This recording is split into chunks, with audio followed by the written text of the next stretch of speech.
después dar paso rápidamente a nuestro invitado para la charla del día de hoy. Así que bueno, contarles para los que no lo conocen que el PIT se inició en el año 2018 y es un proyecto fundado por la Fundación por Pergamino, el municipio de Pergamino y la UNOVA, que es la Universidad Nacional del Noroeste de la provincia de Buenos Aires.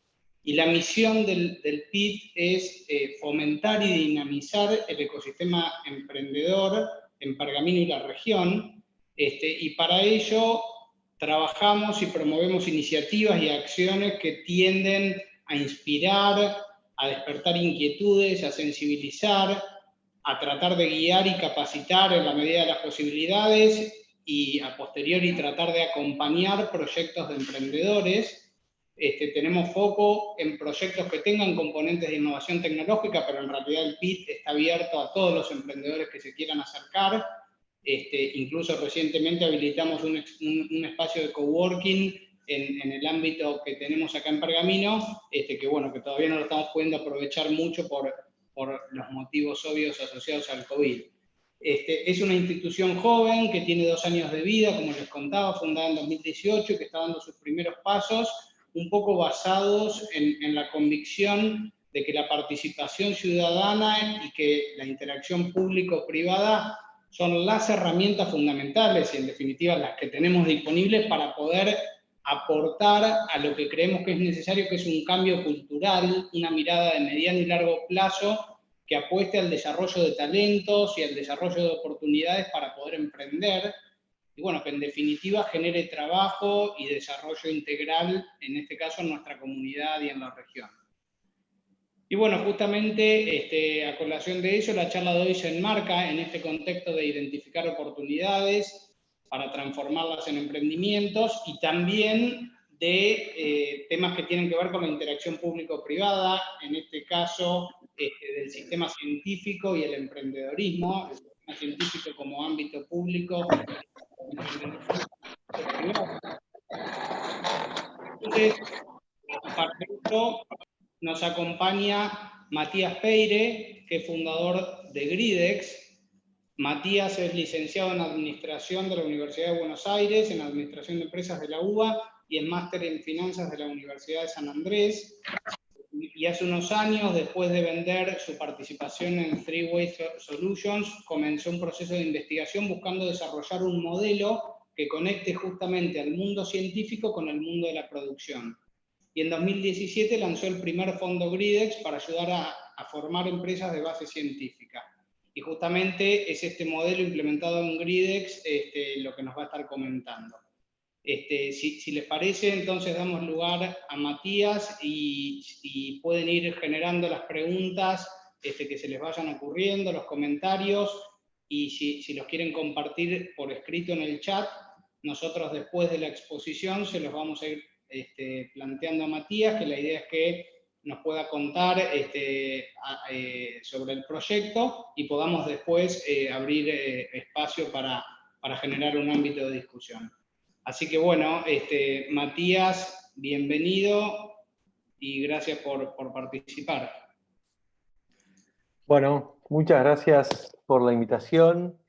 Muy contento de poder estar acá y contarles un poco lo que estamos haciendo con la expectativa de que alguno se tiente de sumarse a estas locuras que estamos haciendo, que tiene ya algunos pergaminenses en las filas. Ahí veo alguno, está Gonza, los Belloso también, y hay otros también egresados de UNOVA que están en la familia Gridex. Y mucho talento seguramente que haya, que sería espectacular que se pueda tentar de alguna manera. Bueno, voy a compartir una presentación. La idea es que pueda hacer una presentación no muy larga, así voy a ir rápido, así por ahí abrimos a preguntas, que al final del día es mucho más jugoso la conversación que yo haga un monólogo y nadie pueda preguntar. Bueno, como bien dijeron, soy el fundador de Gridex. y GRIDEX es un constructor de compañía, es un fondo de inversión con foco en proyectos científicos y específicamente en biotecnología. ¿Y de dónde surge, digamos, ¿no? esta iniciativa? Y surge de una pregunta muy grande, digamos, ¿no? Que se fue construyendo y se sigue construyendo día a día, que es cómo usar el conocimiento científico para resolver los grandes problemas de la humanidad, ¿no? ¿Cómo hacemos para todo ese conocimiento producido podamos usarlos para resolver los grandes problemas de la humanidad? Cuando nos referimos a los grandes problemas de la humanidad, estamos hablando hoy claramente, se nos cae encima, digamos, ¿no? Con la pandemia, pero digamos, hay un consenso bastante generalizado en que necesitamos repensar el sistema de producción, que necesitamos cambiar la matriz productiva, porque si bien en los últimos 200 años de historia el sistema en cómo producimos, el sistema económico, el sistema productivo, el sistema tecnológico, logró y nos trajo un gran progreso material, nunca la humanidad gozó de tanto bienestar material como tenemos hoy, en tanta cantidad de la población. Esa forma, como lo logramos, realmente es insostenible, ¿no? No podemos pensar 20, 30, 40, 50 años para adelante creciendo, haciendo crecer esa frontera de meter a más gente dentro de esas posibilidades de bienestar material con el sistema productivo tal cual lo tenemos hoy. Digamos, claramente hay que repensar la agricultura, la ganadería, cómo todo eso afecta al cambio climático, cómo pensamos los alimentos, la utilización del agua, cómo pensamos los abordajes de salud y cómo los pensamos para que llegue a todos los individuos, digamos, ¿no? Problemas que emergen como muy específicos. Hoy tenemos la pandemia, pero tenemos el problema de las bacterias resistentes, que es un gran problema y que tiene que ver con esa lógica, con esa matriz productiva y cómo pensamos producir para seguir abasteciendo de mayor bienestar a la población, ¿no? Entonces, en este escenario, como decía, necesitamos cambiar la forma de cómo producimos. Sabemos que existe conocimiento científico disponible para poder abarcar o para poder enfrentar ese cambio de forma de producir, pero también sabemos que hay una brecha entre ese conocimiento científico, una gran brecha entre ese conocimiento científico y su impacto real. Hemos evolucionado en la producción de conocimiento, pero ese conocimiento no termina de impactar. Y particularmente existe hoy una gran oportunidad en las nuevas empresas de biotecnología. Ya no es más la biotecnología tradicional de la industria farmacéutica, que tiene unos tiempos de desarrollo, que tiene una inaccesibilidad muy grande porque solamente está disponible para los grandes institutos de investigación del mundo, sino que hoy hablamos de una biotecnología que tiene mucho más que ver con una convergencia tecnológica, que usa el software, que usa el hardware, que está la biotecnología presente claramente, pero que es mucho más accesible, ¿no? Que se puede llegar a desarrollos de una manera mucho más rápida. Y eso se desarrolla en el marco de la transferencia tecnológica, que es la herramienta que vincula ese conocimiento científico con el conocimiento, con el mundo productivo, que tradicionalmente se desarrolló en torno al licenciamiento de patentes, que es lo que hoy más hacen las universidades o los institutos de investigación, es licenciar conocimiento a través, generalmente, de patentes, podrían no ser patentes, pero licenciar ese conocimiento para que alguien lo pueda explotar y pagan regalías por ese conocimiento, ¿no? También existe, de forma tradicional, la provisión de servicios del sistema científico hacia el sistema productivo, pero también existe esta posibilidad de empresas de base tecnológicas. Pero dentro de las empresas de base tecnológicas hay diferentes tipos y diferentes formas de abordar esa creación de empresas de base tecnológica. Algunas son las empresas mixtas o públicas. Públicas me refiero a que son empresas con participación estatal. Mixtas, por ejemplo, el caso de ITEC, que es como una empresa derivada de YPF para hacer investigación y desarrollo para la industria de la energía, con mucha presencia científica, o públicas, como es el caso de la icónica INVAP en Bariloche, que hace satélites y tomógrafos y un montón de tecnologías súper sofisticadas. Pero hay otros ejemplos también que son virtuosos y se podrían pensar en empresas de ese tipo.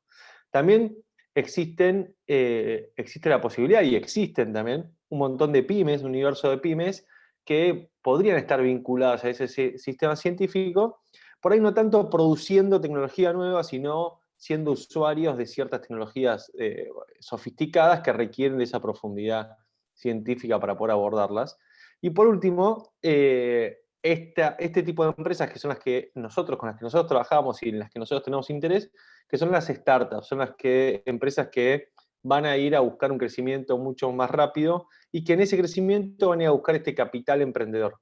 Capital emprendedor, o en inglés venture capital, que es el capital que se encarga o que está especializado en financiar proyectos de alto riesgo, que generalmente están relacionados a la tecnología y que tiene una lógica de largo plazo, ¿no? Un inversor que está invirtiendo en venture capital está viendo un horizonte de 10 años para tener expectativa de su retorno, pero igualmente en esos 10 años, que parece mucho, no es tanto para que una empresa se desarrolle y tenga un desarrollo tan voluminoso como para poder repagar las inversiones que se hacen en esta industria.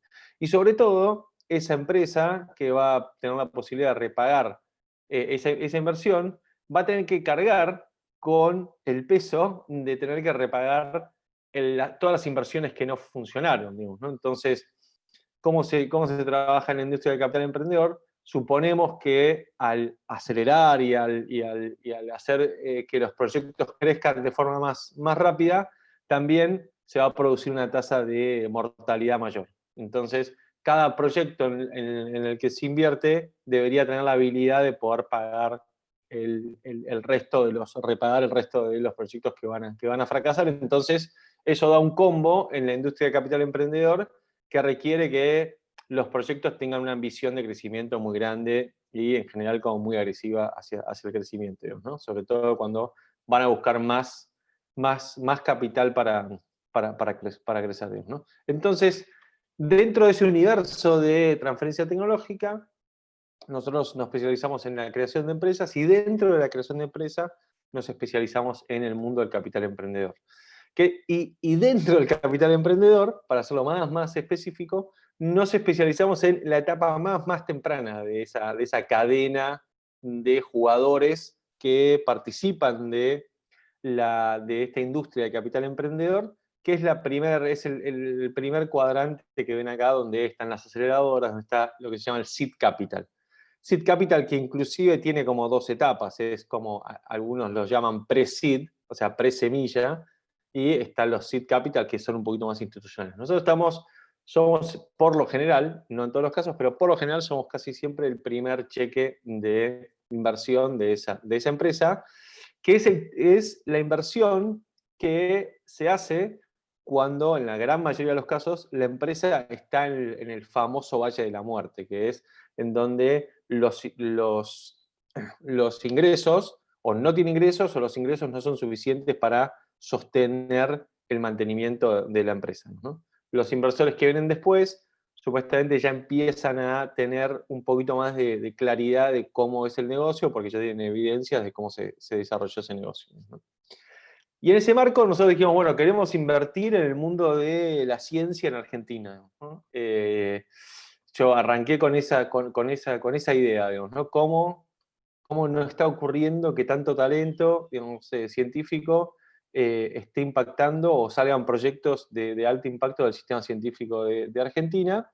Entonces me lancé a ese mundo a buscar proyectos para invertir, para meterlos en una lógica de capital emprendedor, pero no me encontré proyectos bien formulados para seguir trayectorias de capital emprendedor. Entonces, ahí tenía dos caminos. Y bueno, esto no va a ocurrir en Argentina, o sea, no va a haber capital emprendedor para estos proyectos, o por lo menos yo no me embarcaría en esto porque no hay proyectos suficientes. O, bueno, una vuelta de rosca de cómo pensamos para hacerlo. Entonces dije, bueno, si no hay startups, los tenemos que crear de cero, digamos, ¿no? Y tenemos que trabajar en que empiece a haber una masa crítica, ¿no? Entonces, en el pensar esto, empezamos a trabajar directamente con los científicos, y al trabajar directamente con los científicos, a tener un horizonte de querer crear muchas empresas de este tipo, nos dimos cuenta que necesitábamos incorporar en el modelo la combinación de tener emprendedor de negocio dentro de ese equipo fundacional, ¿no? ¿Cómo hacemos para que un emprendedor científico se ligue de alguna manera con un emprendedor de negocios y juntos formen un proyecto para el futuro, digamos, ¿no? Y de esa manera empezamos a pensar nuestro modelo, y así es como principalmente operamos, por más que hay algunos casos, algunas excepciones que tenemos dentro del portfolio que no fue exactamente así, ¿no? Lo hacemos con un equipo balanceado entre científicos y perfiles de negocios. Como decían en la presentación, mi experiencia académica es en negocios, estoy en administración y finanzas, pero desde los 23 años tuve una empresa de tecnología, entonces me metí en el mundo tecnológico y de tecnología de bajo nivel, o sea, la más sofisticada desde muy joven. Y Fede Marque es ingeniero, también viene del lado de los negocios, pero él emprendió en biotecnología, tuvo socios científicos y conoce mucho de ese ambiente. Y después María y Romina son nuestras científicas del equipo, son las dos doctoras, tienen doctorados, una en neurociencias y otro en biotecnología, pero vienen del mundo de la biología y se están formando en un proceso de ser vinculadoras tecnológicas, ¿no? Ya con varios años en ese proceso, y un poco nos vamos cruzando todos, digamos, haciendo un poco de ciencia, haciendo un poco de negocios, porque vamos ahí aprendiendo un poco de cada rama. Es bastante transversal cómo trabajamos, ¿no?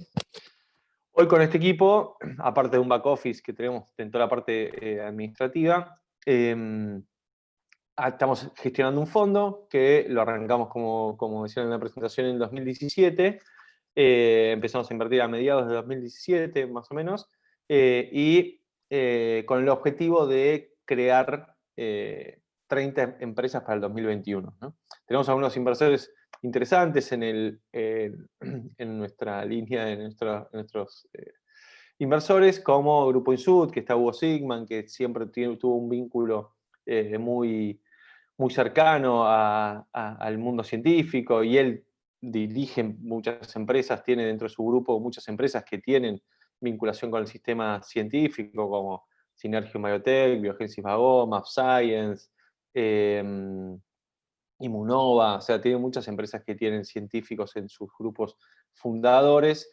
Otros laboratorios de Argentina, como Laboratorios Vago, Gador, empresas como Vicentín, Bioceres. Después hicimos una extensión, esos fueron los primeros, y después sumaron algunos más, como Marcos Galperín, como la familia Cielecki, como Synergium Biotech, y otros inversores como Luis Alberto y Agustín Gol, que son uno de los dueños de otro laboratorio que se lea. Y con ellos dijimos, bueno, vamos a hacer un prototipo de fondo, cuál es el mínimo que podamos poder armar para ver si hay algo acá, si hay algo que podemos estar estandarizando, y si realmente ese talento que todos observaban desde afuera que tiene el sistema científico es realmente competitivo en la hipótesis de formularlo bien para que pueda salir al mundo a contar de manera apropiada sus proyectos al mundo de inversores globales, digamos, ¿no? Entonces nos dijimos, bueno, el mínimo es un fondo de estas características y donde podamos llegar a 30 proyectos, ¿no? Y nos dijimos, bueno, más o menos en 4 o 5 años hagamos estos proyectos. Fuimos un poquito más rápido, ya más o menos para fin de este año vamos a tener estos 30 proyectos. Y un poco cómo lo hacemos, ¿no? Cómo fuimos estandarizando este modelo que hoy ya les voy a contar, pero también estamos pensando en empezar a replicarlo en la región, porque la problemática es exactamente la misma y la oportunidad es exactamente la misma. Primero hacemos todo un proceso de constante exploración del sistema científico. Hoy lo hacemos principalmente en Argentina y Uruguay. Estamos empezando a ver cosas en Brasil, Chile, Colombia, México.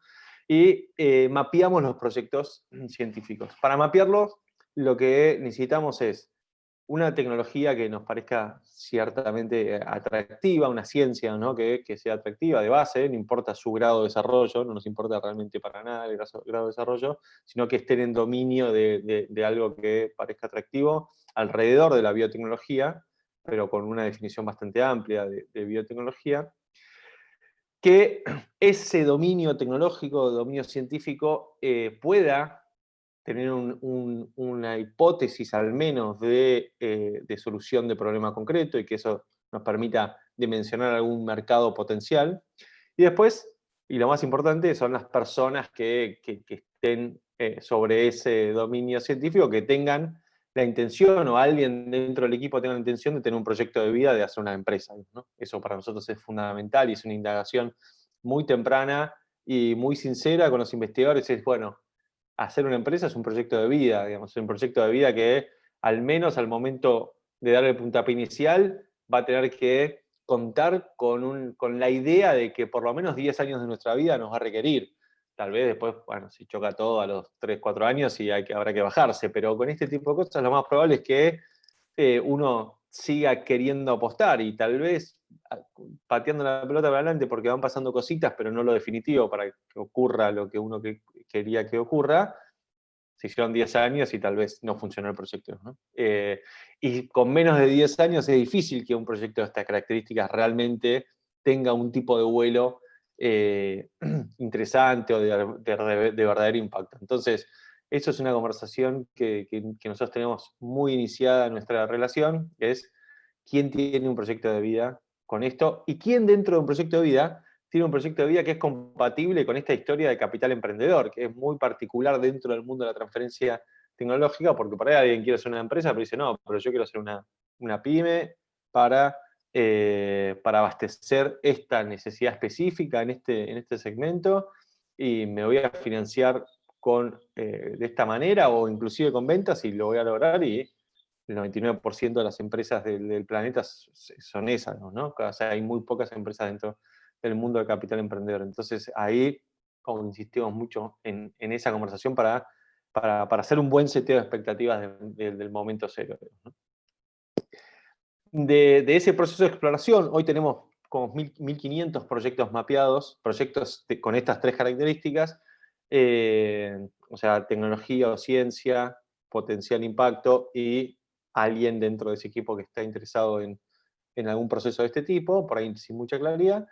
Y de esos 1.500 proyectos que ya tenemos mapeados y que van creciendo año a año, que estimamos incluso que en la región debe haber unos 20.000 proyectos de este tipo, ¿no? Y en Argentina unos 4.000, o 3.000, 3.000, 4.000. Seleccionamos 20 proyectos para meterlos en nuestro programa que se llama Ignite, en donde también, en un proceso paralelo, en donde buscamos emprendedores de negocios, los seleccionamos y los metemos en ese mismo programa Ignite. Algunos dicen, cuando participan, que al final era un Tinder de científicos y emprendedores de negocios y que los metemos ahí para encontrar las parejas. Y bueno, pasa que se forman las parejas y pasa que los ayudamos a hacer ese ensamble y pasa que de ese ensamble empiezan a surgir propuestas como bastante potentes y de nuestros 20 proyectos, nosotros en general terminamos seleccionando 10, 12 para pasar a esa última etapa que es Build, en donde hacemos un fine tuning de esos proyectos y finalmente los presentamos a nuestro comité de inversiones para que presenten su oferta de inversión. Ahí, si es positiva, que generalmente lo es esa decisión, invertimos hasta $200.000 en el proyecto y pasamos a la siguiente etapa, que es Grow, en donde principalmente los ayudamos a conectar con el mundo, ¿no?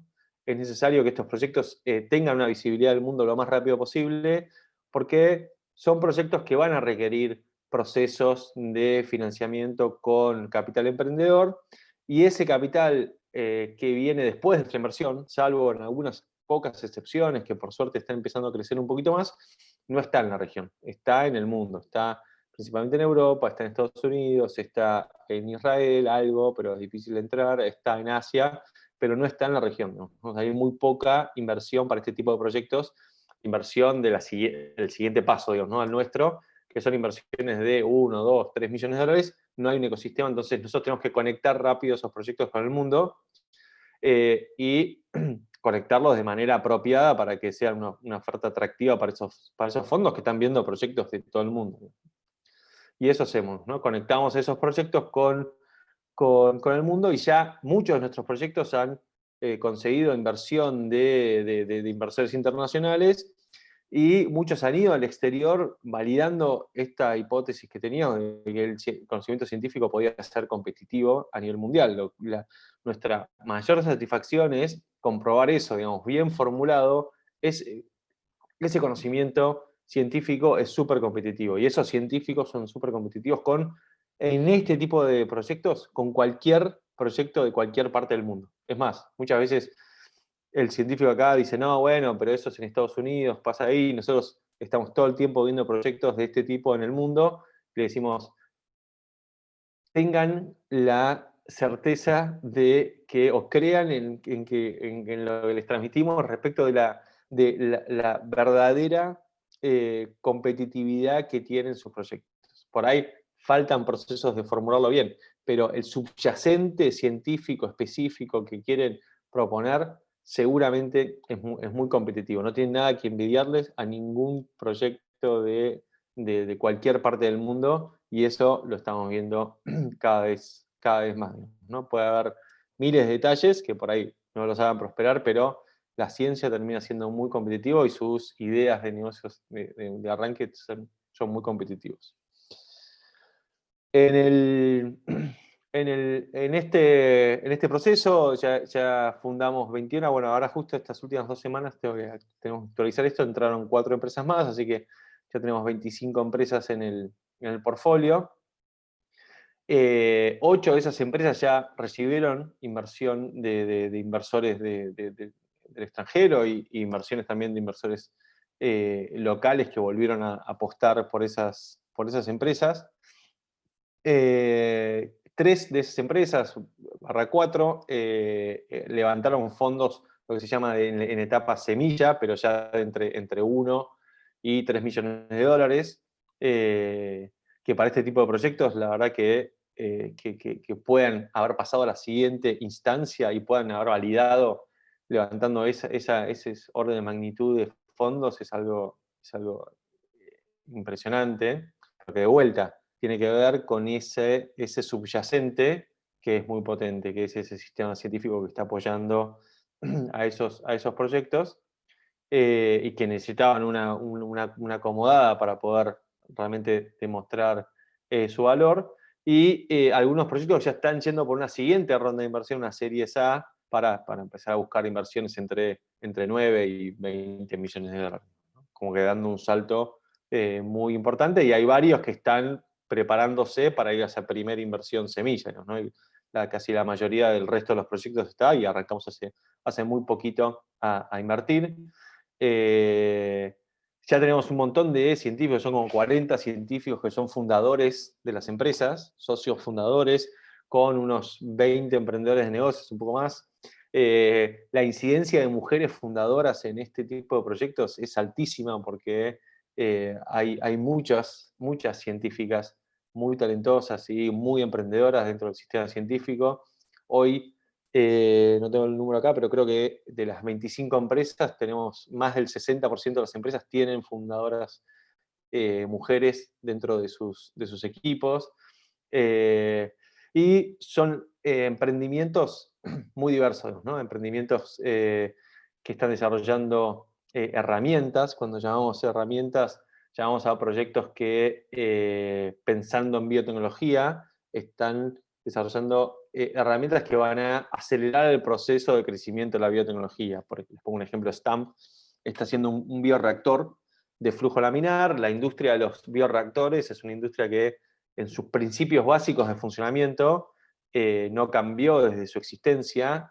A rasgos, voy a embrutecerlo mucho, pero a rasgos generales son grandes tachos de acero inoxidable en donde se mezcla la célula que uno quiere crecer con el alimento que hace crecer esa célula. y con un proceso de turbulencia, regulando ciertos parámetros, se hace ese crecimiento de células y después se cosecha, digamos, y se purifica para sacar lo que produjo esa célula, que es lo que uno quiere producir, digamos, ¿no? Así funciona en general la mayoría de la industria biotecnológica que trabaja en procesos de fermentación. Bueno, ellos están proponiendo una tecnología totalmente distinta, que es con microfluídica, en donde salen totalmente de ese concepto de un tacho y de donde se mezcla todo, y van a pequeños circuitos muy, muy, muy chicos, digamos, ¿no? A escala milimétrica, en donde el encuentro de célula con medio de cultivo es mucho más eficiente, todos los parámetros son mucho más controlados y con las pruebas que ellos vienen haciendo han logrado mejorías de productividad del 70, 80, 90%, 90 veces lo que se produce con las mismas cantidades en bioreactores tradicionales, digamos, ¿no? Ellos están trabajando hoy más en la industria farmacéutica, bueno, ahora están enfrentando un Series A, ya levantaron una ronda SEED en Estados Unidos con un inversor muy importante que es Draper, que es un inversor icónico de Silicon Valley, ¿no? En el agro, ahora en esta camada, por suerte, vamos a sumar varias más, que veníamos más flojos de tema de agro y nos preguntábamos por qué, pero bueno, ahora por suerte creo que somos 3 o 4 más de agro en esta camada nueva. Pero por ahí un caso que algunos conocen, que es Bflow, que es una empresa que también con una mirada bastante disruptiva se enfocó en pensar cómo se podía profesionalizar el abordaje de la polinización en cultivos, ¿no? Como que en general la polinización no está tomada como una tecnología. De hecho, en una presentación de ellos, que está muy buena la explicación, dice, pensamos a la genética y le pusimos tecnología. Pensamos a la fertilización, le pusimos tecnología. Pensamos a los pesticidas, herbicidas, le pusimos tecnología. Al río lo mismo. Y la polinización, nada. La polinización no tiene tecnología, no tiene un abordaje científico para mejorar la productividad cuando el 70% de los cultivos del planeta dependen de la polinización, ¿no? Y un tercio de las hectáreas del planeta tienen cultivos dependientes de polinización. Entonces ellos, con conocimiento científico que estaba pensado para mejorar la sanidad de las abejas, empezaron a pensar servicios que puedan tener mayor inteligencia en ese abordaje. Después sumaron otra tecnología que es de aprendizaje de abejas, donde se condiciona a las abejas para que vayan a la flor que uno quiere y no se dispersen con un trébol ahí con mucho néctar. Y ellos también fueron a Estados Unidos, hoy tienen oficinas en Mar del Plata, donde tienen su estación experimental y están haciendo un montón de experimentos constantemente con diferentes cultivos, y trabajan principalmente en forma productiva en California, donde los cultivos intensivos son muy importantes, sobre todo almendras, arándanos, todos los berries. Hay paltas también, digamos, que son todos cultivos dependientes de una alta dependencia en polinización, y bueno, ellos están ahí siendo pioneros en estos abordajes de polinización. Voy un poquito más rápido, me salteo para llegar a los alimentos y por ahí contar de Tomorrow Foods, que es ahí nuestro pergaminense de hoy, que está pensando cómo subirse a esta revolución de las proteínas alternativas, digamos, ¿no? Y está sumándose entendiendo muy bien lo que significa la oportunidad de estas proteínas alternativas, que es no competir o desbancar a la producción ganadera, sino en aprovechar las oportunidades de generar nuevas alternativas de proteínas, para llevarlas al mercado y para pensar sistemas que puedan ser más sustentables, con una visión muy amplia, porque es una visión que parte desde la producción primaria y con una visión muy interesante de decir, bueno, cómo no nos quedamos en esa producción primaria y pensamos cómo podemos quedar en toda la cadena, pero sobre eso, con algo más interesante aún, que en general falta mucho en Argentina, que es no vamos a ser usuarios de tecnología, porque ellos podrían haber dicho, bueno, vamos a agregar valor de esa producción primaria y vamos a hacer aislados proteicos con la tecnología que está disponible hoy en el mundo, sino que vamos a nosotros a poner la capa tecnológica sobre esa cadena de valor de la proteína alternativa, ¿no? Que es mucho más interesante. En general, las empresas argentinas, la gran mayoría de las empresas argentinas, no son productoras de tecnología, sino que son usuarias de tecnología, que por ahí son empresas súper interesantes, pero por ahí están en otro lugar de búsqueda, y me parece que Tomorrow Foods quiera ser una empresa tecnológica muestra como una visión mucho más profunda, y en mi visión mucho más interesante para el país. O sea, creo que por ahí después entramos más en debate, pero pasó toda una época de la Revolución Verde, fuimos grandes usuarios de tecnología, fuimos grandes pensadores de cómo generar buenos abordajes agronómicos para aumentar la productividad de los cultivos, pero no desarrollamos tecnología. O sea, nos perdimos una oportunidad de ser protagonistas de Argentina con un mercado gigante como es el agro, para desarrollar tecnologías que al final del día utilice todo el mundo, ¿no? Y no desarrollamos casi nada en tecnologías en genética, en herbicidas, en pesticidas, en todo lo que mencionaba antes, ¿no? Casi hoy que importamos casi la totalidad de las tecnologías que están involucradas en los procesos productivos, ¿no? Después, para mencionar así medio rápido, de salud, que hay diferentes cosas, en diagnóstico también, pero cosas muy diversas como bacteriófagos, que son una posibilidad de reemplazo de los antibióticos, que justo hoy están trabajando más en animales, en producción bovina y porcina para diarrea y para mastitis bovina, y otras empresas relacionadas con información genética, fertilidad, microbiota, que es algo también que se viene muy, muy fuerte, microbiota intestinal, microbiota de piel, compuestos naturales de algas y bueno, muchas más cosas que vienen, pero siempre alrededor de estas temáticas de salud, de alimento, diagnóstico, medicina personalizada, el agro y las herramientas, ¿no? Así que yo quería hacerla un poquito más corta, pero me entusiasmé un poco, pero creo que podemos pasar a las preguntas.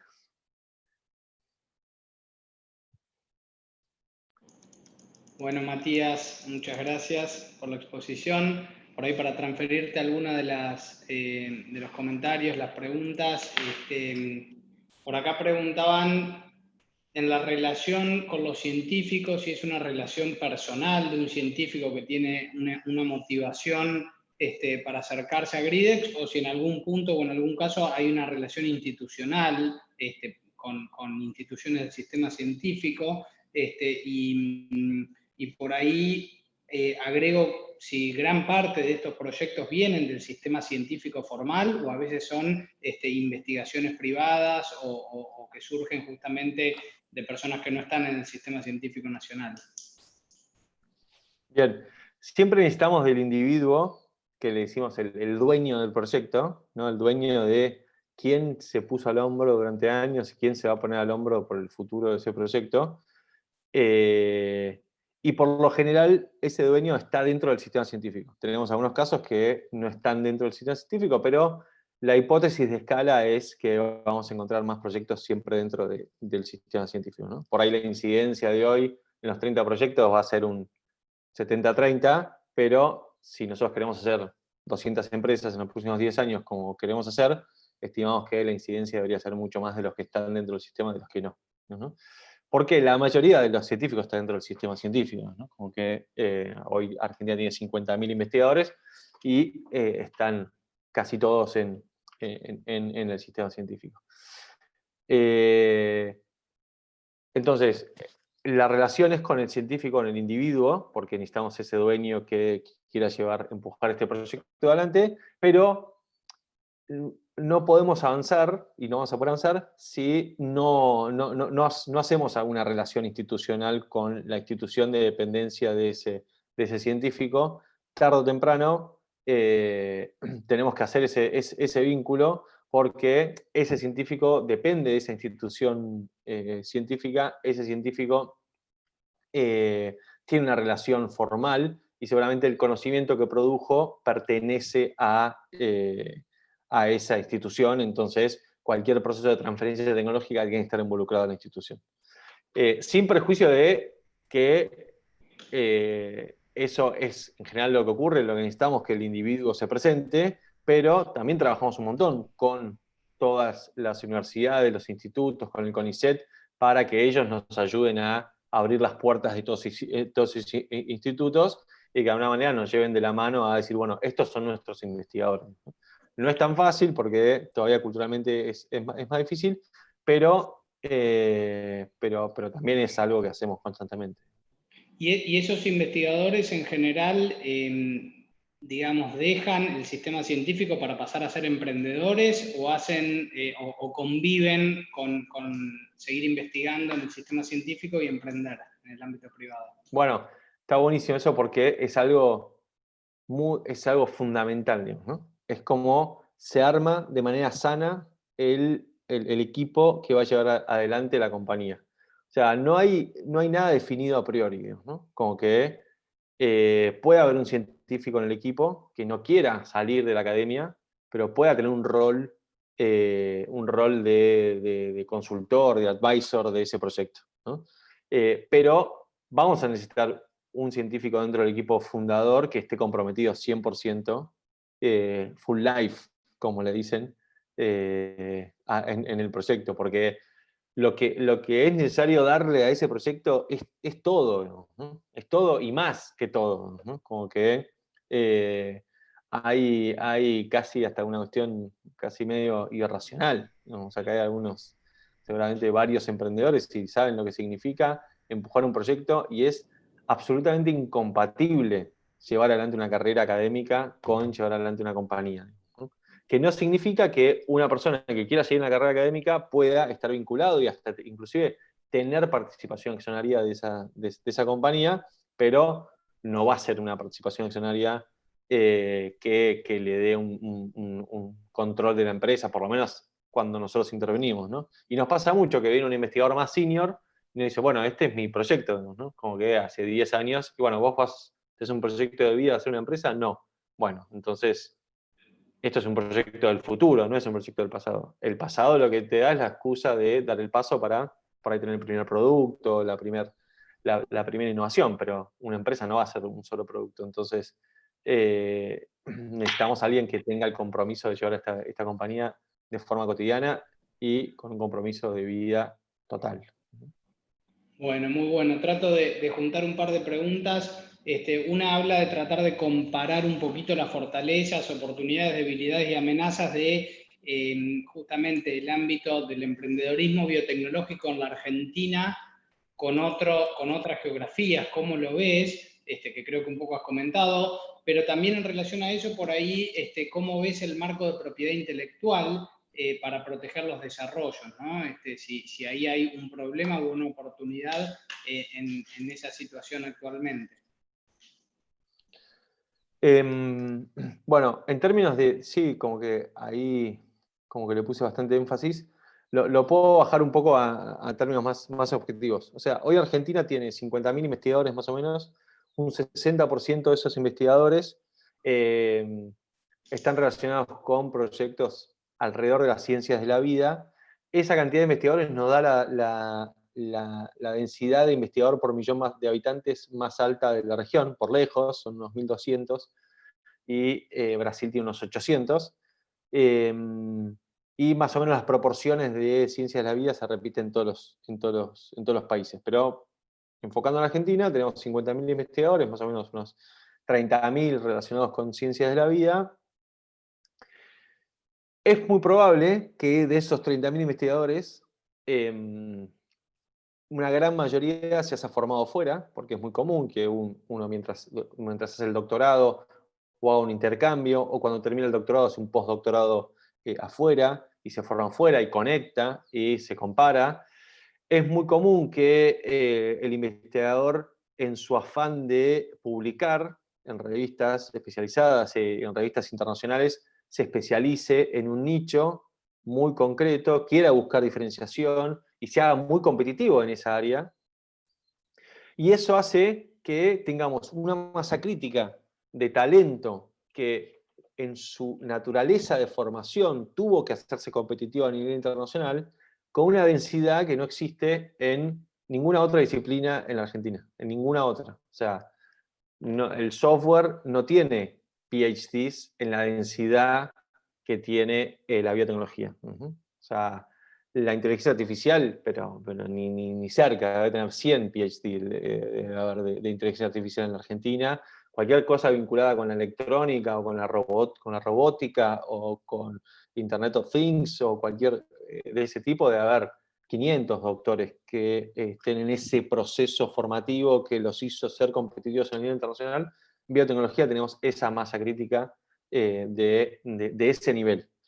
Y la tenemos en Argentina, y lo mismo ocurre en Brasil, lo mismo ocurre en menores densidades, digamos, ¿no? Con menores investigadores, pero lo mismo ocurre en Chile, lo mismo ocurre en México, en Colombia, que esos porcentajes que van variando, o esa cantidad de investigadores que van variando, tienen esa posibilidad de competir, y realmente es muy difícil acceder, que me conecta con la segunda pregunta, que en realidad es más amplio que solamente la propiedad intelectual. En general, los procesos de vinculación tecnológica, que por eso también es muy difícil que el sector privado se vincule con la academia, los procesos de vinculación tecnológica todavía requieren de mucho trabajo, digamos, ¿no? de mucha estandarización, digamos, hay mucho desconocimiento también de estándares internacionales, y más aún en la línea de crear empresas con un horizonte de capital emprendedor, digamos, ¿no? Por ahí hay algo más aceitado en que venga una empresa X y diga, me interesa ese conocimiento, bueno, pago por esa patente, me la quedo y pago regalías, si ha dado el caso. Digamos. Aún así es complejo, aún así el sistema científico le cuesta mucho hacer procesos de transferencia, y yo creo que en no profesionalizar eso en la Argentina nos perdemos una gran oportunidad de aportar todo ese conocimiento que fue producido en su gran mayoría por el Estado y por todos los argentinos, ¿no? Porque la gran cantidad de productos de ese proceso formativo se hizo en un sistema público, ¿no? Entonces, hay una gran oportunidad ahí por no profesionalizar esos procesos, creo que nos estamos complicando o perdiendo, y creo que es un gran tema, ¿no? Es un gran tema para ponerle, y hoy nos cuesta, ¿no? Es algo difícil, pero no imposible, y lo hacemos y vamos aprendiendo de ambas partes, ¿no? Porque nosotros también tenemos que aprender un montón. A veces el privado viene por ahí con una actitud más avasallante porque un poco la dinámica te exige eso, y uno tiene que ir aprendiendo también cómo llegar y cómo ayudar a bajar buenas prácticas y metodologías para que eso ocurra, y no solamente para quedarnos en que esto no pasa y nos quejemos. Digamos. Tenemos que gestionar para el éxito. Bien, una más, Matías, que tiene que ver con justamente en esta conversación o en esta ida y vuelta entre la academia o los científicos y el ámbito de la producción. Preguntan si han identificado como una retroalimentación que mejore a los científicos en cuanto a su visión de los problemas o a identificar justamente, digamos, qué tan cercanos de solucionar un problema del mundo real están sus investigaciones, es decir, un beneficio por el proceso en sí mismo hacia el sistema científico. Bueno, buenísimo, sí. Ese proceso ese proceso de esa transformación del científico es maravilloso. Cuando yo decía, tenemos que ver tres cosas, la relevancia tecnológica, la oportunidad de impacto de esa relevancia y el equipo, cuando hablamos de la oportunidad de impacto, es muy probable que esa dimensión la tengamos que hacer nosotros, porque eso es algo que le cuesta mucho al científico, le cuesta mucho entender realmente cuál es la oportunidad de impacto de su tecnología. Cuando le pedimos que formulen la oportunidad de su tecnología, en general vuelven cuestiones como que no están del todo bien formuladas, y que requiere de esa ida y vuelta y de ese pimponeo con ellos, y que en muchos casos nos han traído cosas que decían, bueno, vamos a desarrollar esta tecnología para resolver este problema, ¿no? No. Y nos decían, no, es imposible que puedas resolver ese problema con esta tecnología en términos de lo que significa financiar eso, los tiempos, la incertidumbre, con quién vas a competir en eso. No es posible, ¿no? ¿Qué otra cosa podemos hacer? Bueno, otra cosa con esa tecnología donde son súper competitivos, y bueno, como que trabajamos mucho en eso, y ver esa transformación en donde empiezan a entender es espectacular.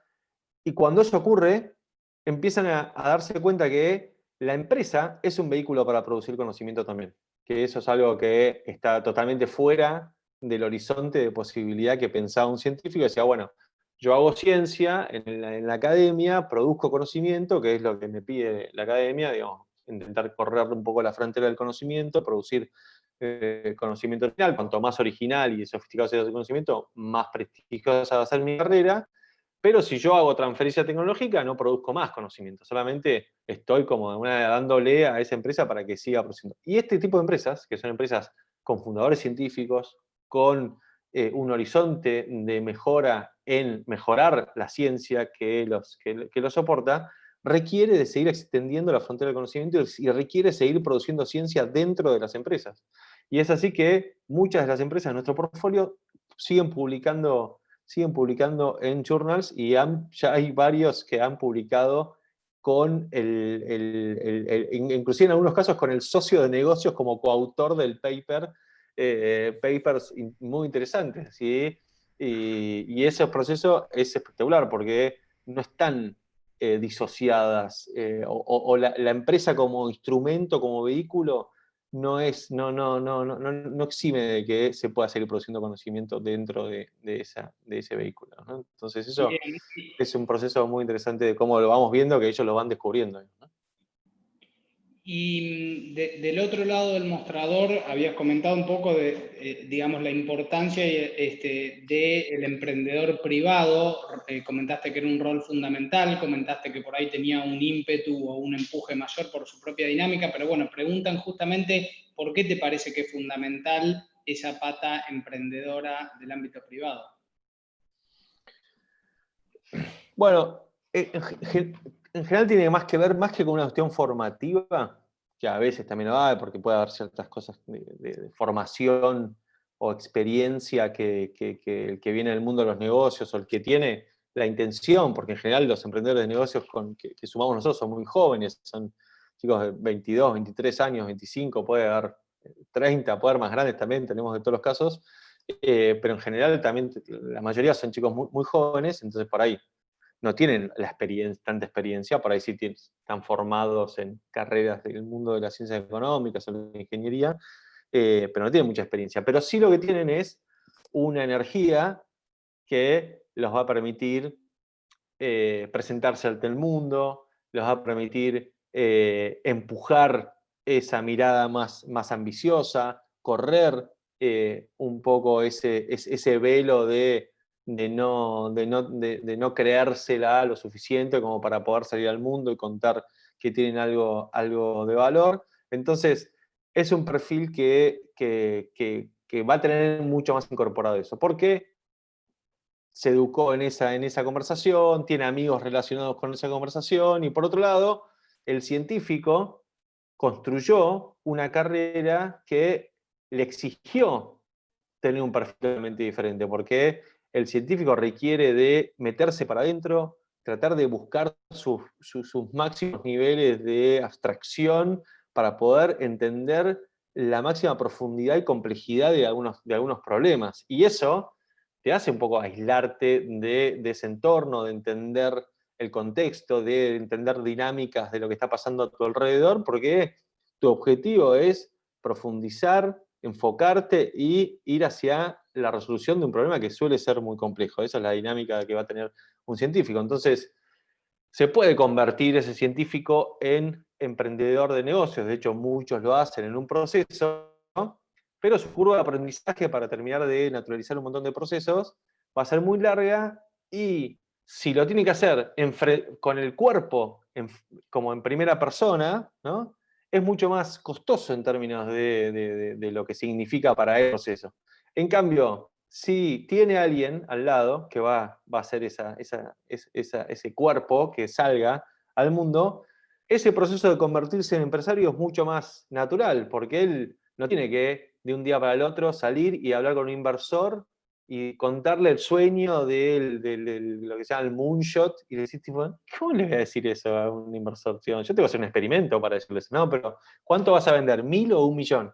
No, no sé, tengo que hacer un experimento para hacer eso. Digo. No, no, bueno, pero no puedes tener que hacer un experimento, porque tenés reunión mañana, tenés que tener una estimación, no tenés que mentir, pero tenés que traer una historia verosímil de lo que vas a hacer. Y eso no significa, y podés hacer supuestos, y está todo bien si haces supuestos, no pasa nada. Nadie muere, a ningún inversor te va a matar porque dijiste, supongo que va a pasar esto.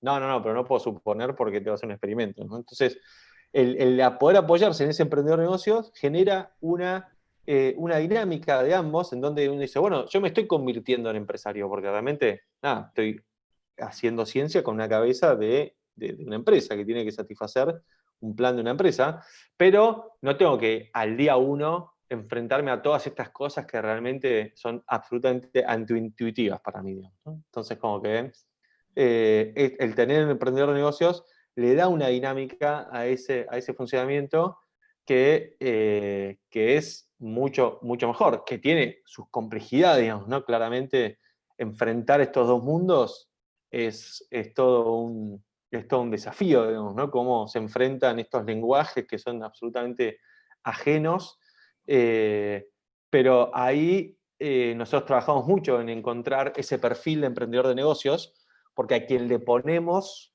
la expectativa de que va a tener que resolver todas esas dificultades culturales y interpersonales, no es al científico lo perdonamos un poco más, sino el emprendedor de negocios va a tener que ser el que encuentre los equilibrios.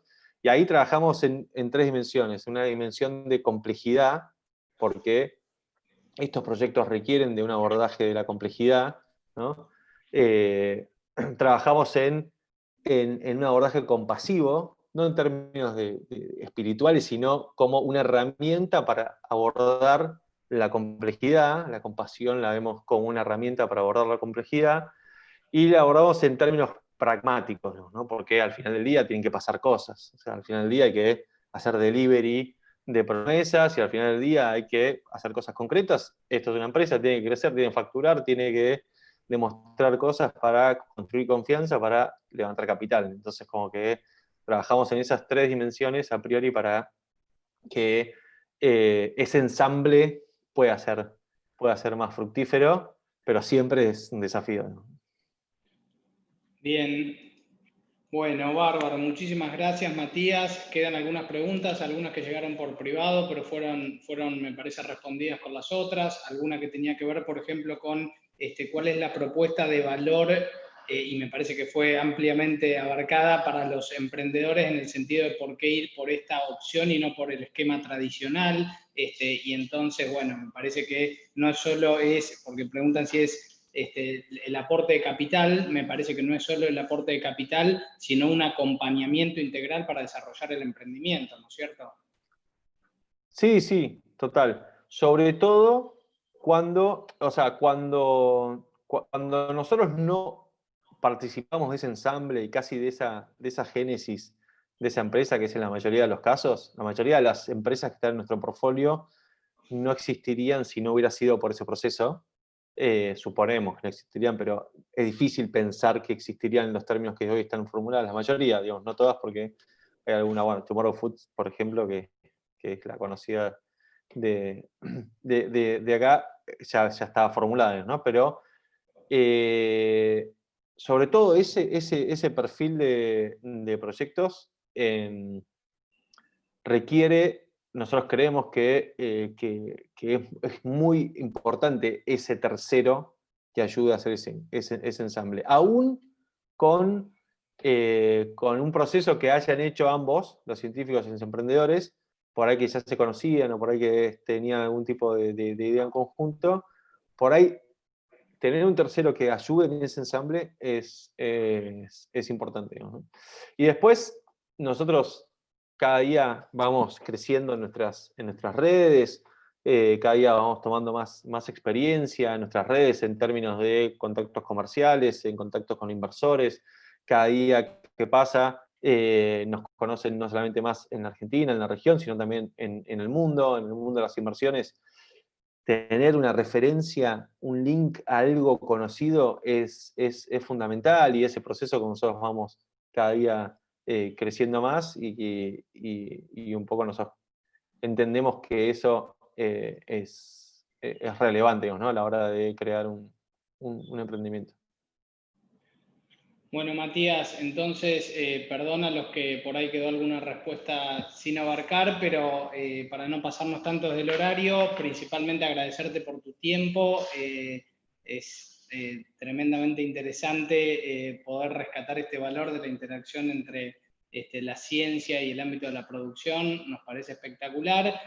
Gracias también a todos por conectarse. Sepan que pueden acercarse por cualquier inquietud al PIT. Hay muchas empresas, mucha gente, instituciones trabajando atrás del PIT, y realmente de puertas abiertas y abiertos para recibir proyectos, emprendedores y gente que quiera colaborar. Están Inés Bergrot y Leo Masuccelli en la primera línea de contacto en el PIT. Pueden contactarse de nuevo a través de la página web, las redes. Y nada, vamos a estar comunicando próximamente la siguiente charla de este ciclo. Así que, bueno, damos cierre. Muchísimas gracias nuevamente, Matías. Déjame sí. hacer me quedé me olvidé el chivo de decir que estamos ahora en plena convocatoria. Me van a matar las chicas que hacen Explore. Así que, y esa convocatoria es lo más abierta posible. Nosotros decimos, cuanto más crudo entremos en el proyecto, mejor. Entonces, a veces los científicos nos dicen, bueno, no, pero no, por ahí todavía no tengo algo formulado. Bueno, eso puede ser que no sea, que no esté suficiente, pero si hay un entusiasmo del punto de vista científico de querer hacer algo que no está muy claro qué es, pero que tiene que ver con impactar con ese conocimiento en la sociedad, no dejen de aplicar a la convocatoria. Está ahí en la página nuestra, que es gridexponential.com. No dejen de aplicar, porque qué conocimientos científicos están pensando, podemos ver cómo se resuelve. ¿Cómo va a impactar eso? Podemos darle una vuelta de rosca para que impacte en términos de nuestra tesis de inmersión, pero el entusiasmo de ese individuo científico que quiera hacer eso no lo podemos reemplazar. Así que los que tengan eso, ya nos interesa conocerlos. Y lo mismo con los emprendedores de negocios. O sea, ese es nuestro cuello de botella hoy. O sea, tener emprendedores de negocio que se animen a este proceso, y ahí le decimos, no se preocupen, son medio un poco marcianos ya casi somos, porque uno se va metiendo en eso, los científicos, pero cuando uno puede correr un poco esos velos, lo que hay detrás es maravilloso, digamos, ¿no? Poder encontrar esos proyectos científicos que realmente son proyectos que naturalmente van a tener un impacto, si son exitosos, van a tener un impacto positivo en la sociedad.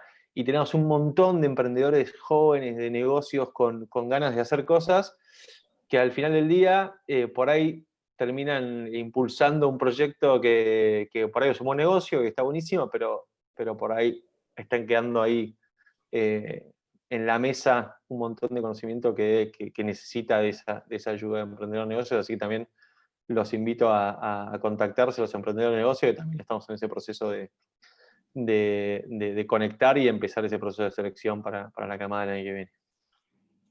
Bueno, excelente. Ojalá pique la invitación. Tenemos gente conectada de la UNOVA, del INTA, de la Universidad de Buenos Aires y muchos emprendedores, así que me parece que es muy A la inspirador. UNOVA, si quieren conectar, por ahí podemos hacer un evento especial con ellos y conectamos directamente con ellos. Excelente. Bueno, gracias de nuevo, Matías, y a todos por conectarse y por el interés. Muchos saludos y nos vemos la próxima. Gracias por los comentarios. Gracias. Adiós.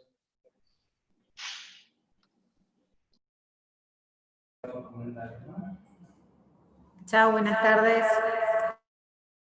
Gracias, Inés. Hasta luego.